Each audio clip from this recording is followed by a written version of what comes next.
Y bien, para continuar nuestra conversación, nos está acompañando en este momento Pablo Urquizar, académico de Derecho de la Universidad Andrés Bello y también ex coordinador de seguridad de la Macrozona Sur en el segundo gobierno del presidente Piñera. Pablo, ¿cómo estás? Muy buenas tardes. Muy buenas tardes y un gran saludo a todos los que nos están escuchando. Muchas gracias por acompañarnos en esta tarde de viernes. Bueno, estábamos conversando recién con el diputado Andrés Joanet, diputado por la región de la Araucanía. Uno de los temas que tocamos fue justamente un tema en el que me imagino tú te has involucrado mucho, que tuvo que ver con la ley antiterrorista que promulgó esta semana, el martes, el presidente Boric, acompañado de la ministra Toa. Entonces, un poco también conocer cuáles son tus impresiones, esta ley que costó mucho sacar adelante, que de alguna manera también todos los sectores tuvieron que ceder para poder actualizarla, modernizarla. ¿Va en la línea correcta?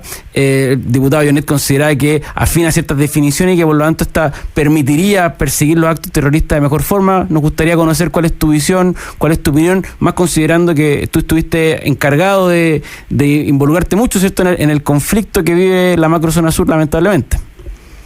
Sí, lo primero que hay que decir que Chile está situado en el número 17 a nivel mundial de 165 países según el índice global de terrorismo, y eso da cuenta evidentemente que el terrorismo existe en nuestro país, no solo desde el punto de vista también de la estadística internacional, sino también las mismas encuestas que dan razón en la Araucanía hablan del 80% de las personas considera que hay terrorismo en la Macrozona Sur.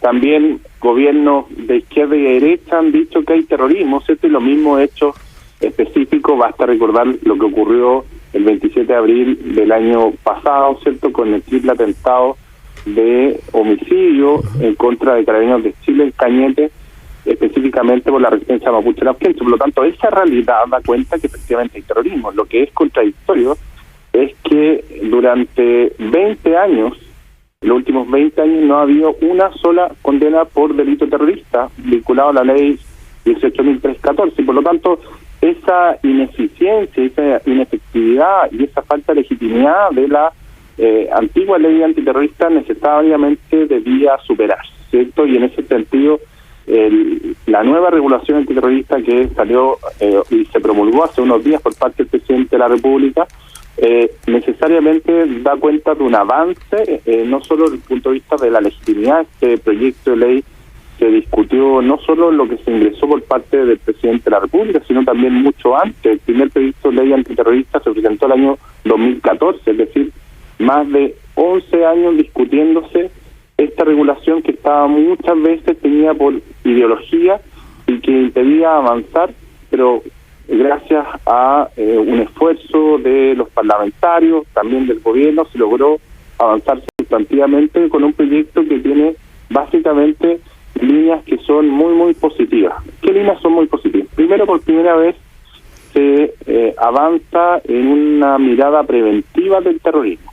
Hasta la fecha nosotros habíamos visto el terrorismo desde una perspectiva persecutoria, es decir, se producía el atentado terrorista y posteriormente teníamos que ver cómo perseguíamos y deteníamos a las personas, ¿cierto? Pero antes que perseguirlos, lo principal es prevenirlos. Y en eso se avanza con la obligación de elaborar una estrategia antiterrorista que aborde el fenómeno integralmente, ¿cierto? Y en esto se siguen los ejemplos comparados, como por ejemplo el caso español. Recordemos que España derrocó y también suprimió completamente el terrorismo de la ETA, que estuvo presente entre 1958 y el año 2018, con un componente de terrorismo nacionalista muy parecido al caso chileno, ¿cierto? Lo cual es muy, muy positivo desde esa perspectiva, y eso lo hizo en base a una estrategia integral que abordaba el terrorismo desde 4 pilares fundamentales, que era la prevención, la protección, la persecución y también la reparación. Y eso basado también en la estrategia antiterrorista en la Unión Europea y la estrategia también global de terrorismo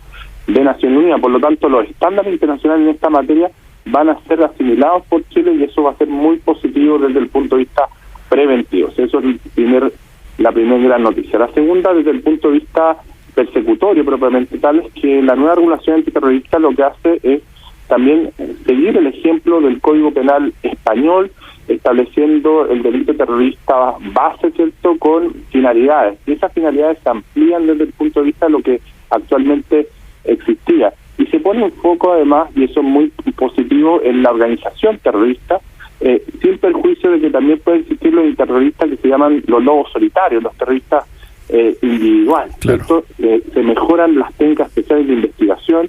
Recordemos que hasta hace muy poco la ley antiterrorista no permitía, por ejemplo, agentes encubiertos, agentes reveladores, informantes, etcétera. Bueno, esas técnicas especiales de investigación que existen para el narcotráfico, por ejemplo, no existían para el terrorismo. Bueno, ahora se incorporan completamente estas técnicas especiales de investigación, lo cual le da más fuerza al Ministerio Público, porque hasta la fecha el Ministerio Público lo que le ocurría es que decía, ¿por qué delito me voy? ¿Me voy por delito terrorista o me voy por organización criminal? Y se iban todos por organización criminal. ¿Por qué? Porque tenía más facultades, tenía más legitimidad y porque podían conseguir mayores condenas, ¿cierto? En el caso de la ley antiterrorista, hasta hace muy poco no existía ninguna condena y por lo tanto el Ministerio Público tampoco investigaba en base a esos hechos como si el terrorismo no existiera en Chile, lo cual es completamente errado. Y también desde el punto de vista de otros cambios que son importantes. Por ejemplo, se incorpora la posibilidad de cambiar de jurisdicción de los tribunales. Nosotros sabemos que en la macrozona sur, en Cañete, los tribunales, ya sea orar en lo penal, en los jueces de garantía, tienen que fallar en ese lugar. Y la verdad es que sus familias, ellos mismos, ¿cierto?, viven en esos lugares en donde también está presente las distintas orgánicas radicalizadas y terroristas, lo cual puede producir una afectación de la imparcialidad del tribunal propiamente tal, y eso evidentemente puede incidir en el fallo que se tenga, y eso, para que no ocurra eso, precisamente, se permite trasladar la competencia del tribunal específico a Santiago, ¿cierto? Es decir, que sea en Santiago donde se juzguen este tipo de delitos, lo cual evidentemente es muy positivo porque permite garantizar uno de los elementos basales de las garantías jurisdiccionales, que es la imparcialidad del juez. Y esto, de nuevo, siguiendo el ejemplo español, en el caso de la ETA, con la Audiencia Nacional. También en España se sucedió este mismo problema con el País Vasco, donde eran juzgados los etarras, que son los integrantes de la ETA, precisamente en el País Vasco, y se dio esta afectación, esta amenaza. Entonces crearon lo que se llamó la Audiencia Nacional y trasladaron todos los delitos a Madrid. Por lo tanto, hay un avance sustantivo en esta materia. Se incorporan nuevos delitos, los nuevos delitos que por ejemplo no estaban hasta la fecha, que eran delitos como, por ejemplo, delitos cibernéticos, ¿cierto? ¿Para qué decirlo? El ciberterrorismo, que también está presente, y también delitos objetivos, como la colocación de bombas, etcétera, y eso hace que necesariamente sea una regulación que viene a estar a los más altos estándares, ¿cierto?, a nivel internacional, pero por sobre todo que sea aplicable para Chile. Pero surge un desafío, ¿cierto? Sí. ¿Qué desafíos existen? Primero que el primer gran desafío es que la ley sea aplicable. Es decir, que el Ministerio Público persiga por delitos terroristas y que también los jueces se atrevan a materializar la ley antiterrorista. Eso va a ser un desafío a la institucionalidad. Ya la regulación está, ya la ley está, claro, ya la norma jurídica está, ahora hay que aplicarla, sí. ¿cierto? Y eso va a ser un desafío completo. Así es. Bueno, estamos conversando con Pablo Urquizar, académico de Derecho de la Universidad Andrés Bello, que fue coordinador de seguridad en la macrozona sur. Y Pablo, en ese sentido también, porque cuando uno mira las declaraciones o la visión que tenía los que hoy día están en el oficialismo antes de ser gobierno respecto de todo lo que tenga que ver con la regulación del terrorismo en Chile, uno era poco, digamos, era poco optimista respecto de que pudiesen haber acercamientos. ¿Cómo se logró al final del día llegar a una visión y escuchar al presidente Boric el martes promulgar esta ley con una visión radicalmente distinta a la que defendía, ¿cierto?, un poco tiempo atrás, ¿no? Sí, absolutamente. Yo creo que en esto ha habido un cambio, un giro copernicano del actual gobierno, pero cuando los giros son para bien, la verdad es que me parece que son correctos. Hay que celebrarlo. Cuando los giros son van por el bien de Chile, me parece que eso es lo positivo, ¿cierto? Y en eso me gustaría centrarme. Es decir, acá hubo un cambio. Recordemos que no se hablaba de terrorismo, se hablaba de presos políticos, claro, en la macrozona sur. Incluso la ley de seguridad del Estado, por ejemplo, en su minuto no se pretendía en el programa de gobierno derogarla, ¿cierto?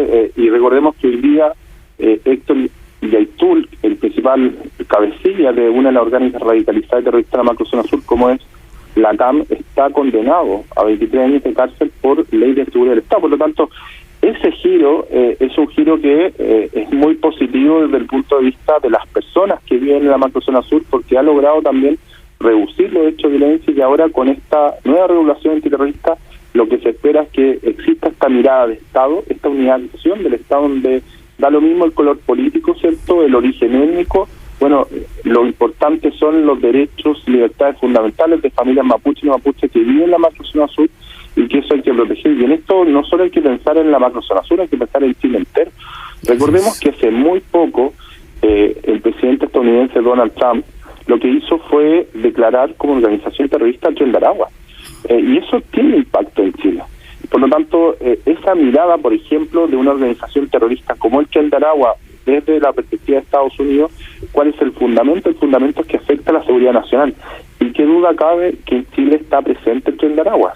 Ya lo vimos con el caso del Teniente Ojeda, con la penetración del Tren de Aragua a Chile, ¿cierto?, ya sea secuestrándolo y después asesinándolo, pero además ordenado a juicio del fiscal Barros por el gobierno venezolano, lo cual evidentemente hace de una complejidad mayor esta organización criminal, ¿cierto?, a nivel internacional. Pero no solo eso, el caso de Arica con los gallegos, una también, otra célula, claro, ¿cierto?, del Tren de Aragua.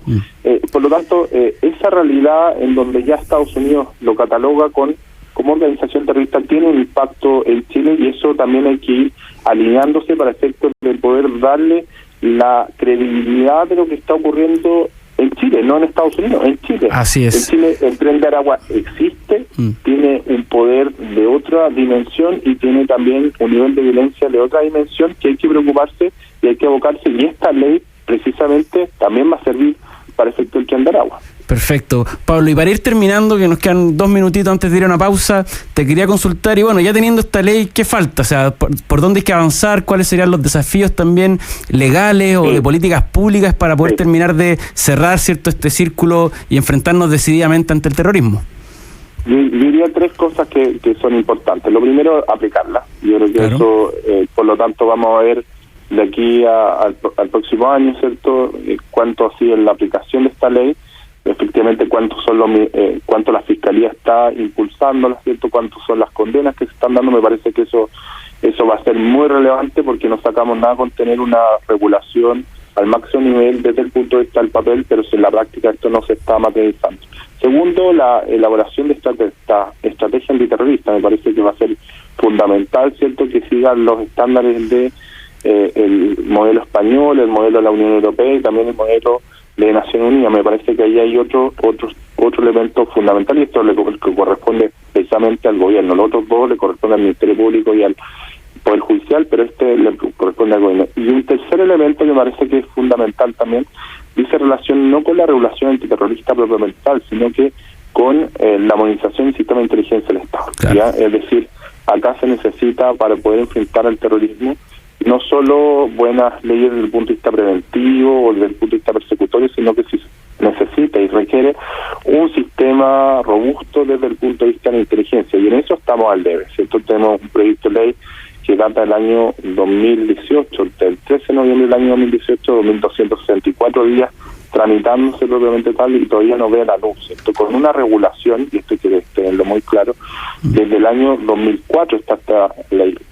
No se ha modificado artículo alguno de esa ley desde el 2004, es decir, más de 20 años sin modificación alguna, y uno tiene que pensar cuánto ha avanzado el crimen organizado y también el terrorismo desde hace 20 años. Entonces, y en esa perspectiva, evidentemente, hay mucho que hacer, y esto sí le toca al Poder Legislativo. Por lo tanto, son todos los poderes del Estado, el Poder Judicial, donde incorporamos también el Ministerio Público, en la aplicación de la ley antiterrorista, el Poder Ejecutivo, ¿cierto?, con la elaboración de la ley de la estrategia antiterrorista, y el Poder Legislativo con avanzar con este proyecto de ley de implementación del sistema de inteligencia del Estado, es lo que tiene que materializar. Bueno, grandes desafíos, al menos ya tenemos un avance con la nueva ley antiterrorista. Le queremos agradecer por esta interesante conversación a Pablo Urquizar, académico de Derecho de la Universidad Andrés Bello y ex coordinador de seguridad de la Macrozona Sur, por habernos acompañado hoy. Muchas gracias, Pablo. Un abrazo, que esté muy bien. Muchas gracias. Y nosotros nos vamos a una breve pausa comercial y ya regresamos con Llegó la Hora.